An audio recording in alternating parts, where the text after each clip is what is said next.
Well, hello everybody. RV living with the geezer, and just pulling away from. I hadn't been in there in a long time. Taco Casa. I got a burrito supreme for $5 for lunch, and the senior fountain drinks are free in there. They normally charge you $2.59, but they charge it and then they take it off your bills. That's a pretty good deal. So it's a pretty day, but it is pretty windy. I think it's windy all over the state. It's been that way about 3 days now. Yeah, this is that intersection, busy intersection down here at 287 and 114. And everybody's in a hurry, of course. So here we go. Yeah, what? I think everybody reflects back at one time or another, and they think about what might have been, or what to them was the happiest times of your life. And I was thinking about that the other day, and I've thought about it quite a bit before. The older you get, it seems like you think about that more often. At least I do. But I believe that it was about 1988 to about 2002. That'd be 14 years. And that was the time that my son was playing baseball, because he started in T-ball when he was 5 in 1988, and he played up until he got out of high school. So, and proud to say, I never missed a game in 14 years. And I coached him the majority of those years, not in high school, of course, but T-ball, minor little league, major little league, pony league, all the youth baseball. I was coaching him, which some people say that's good and others say it's bad. It just all depends on the individuals. So. But no, I started out in 1988. I coached with a guy that played pro football. I'm sure a lot of y'all have heard of him, Tony Franklin. His 2 boys were on the team. He lived over in Fair Oaks, and he had just retired. I think the last team he was with was, I could be wrong on this, but I'm thinking it was New England Patriots. But I know he played for the Eagles for a while, and he held the college record. He was field goal kicker, and he held the college record for a while. I believe it was back then. It was like 63 yards, something like that, 64. When he was at A&M, he went to school at A&M. So.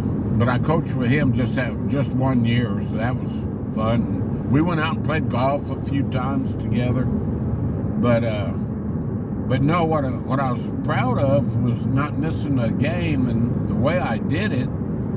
I was working all that time, but being in the fire department, you work 24 on and 48 off. And who I've talked about before, my fire chief, who's just passed away recently, well, last year, but Chief Duggins, he was real flexible about, you could trade shifts.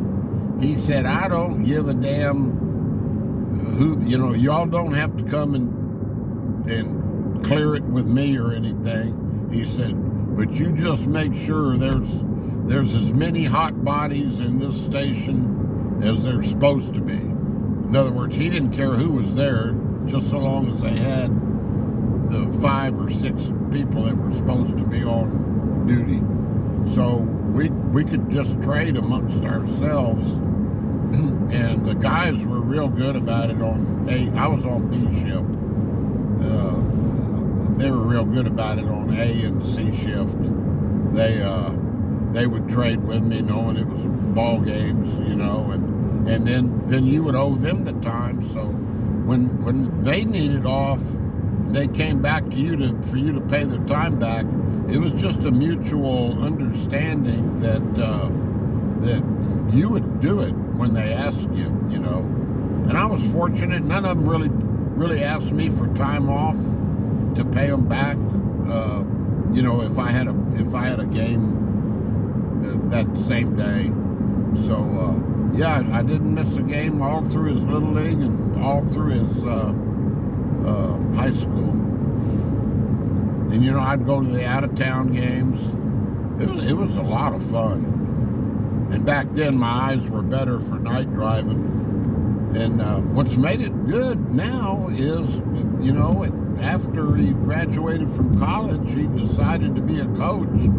So that put me right back into following his teams.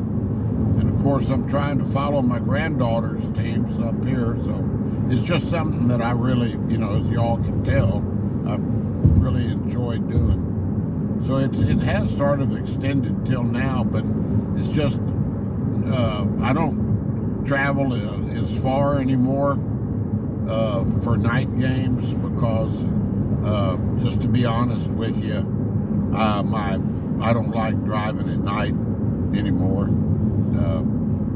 I will if it's not that far, but if it's quite a distance away, then no, I won't do it. So, but anyway, I just thought that'd be something neat to share. It was very good times, and we had the house for some of those years. We had the house up in Sisterdale that we built ourselves. So I was always busy during the daytime up there. We had 10 acres to take care of. I really didn't. We didn't take care of the whole 10 acres. It was like pasture land. It was a beautiful piece of property. It had a wet water creek on it.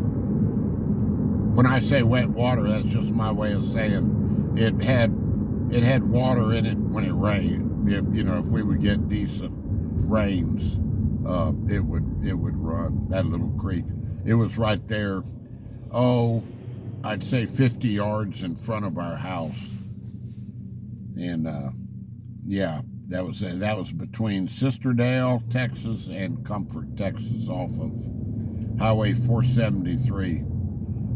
Big old name that used to own San Antonio Spurs. Red McCombs had a big place out there. He owned a bunch of Ford dealerships in San Antonio. But so I'll cut it short. I'm back in Boyd now. I got to stop at the store and pick up a couple of things. I just wanted to get out of the house and take a little drive. I got Luna in the back seat. But like I say, it's warm. It's 57 degrees, but the wind's blowing probably good 20 to 25 miles an hour. But anyway, guys, that's long enough. So thank y'all for watching. We'll see if I can make this light here. We'll be talking to you later. Stay positive. Keep your health. Adios. Bye-bye.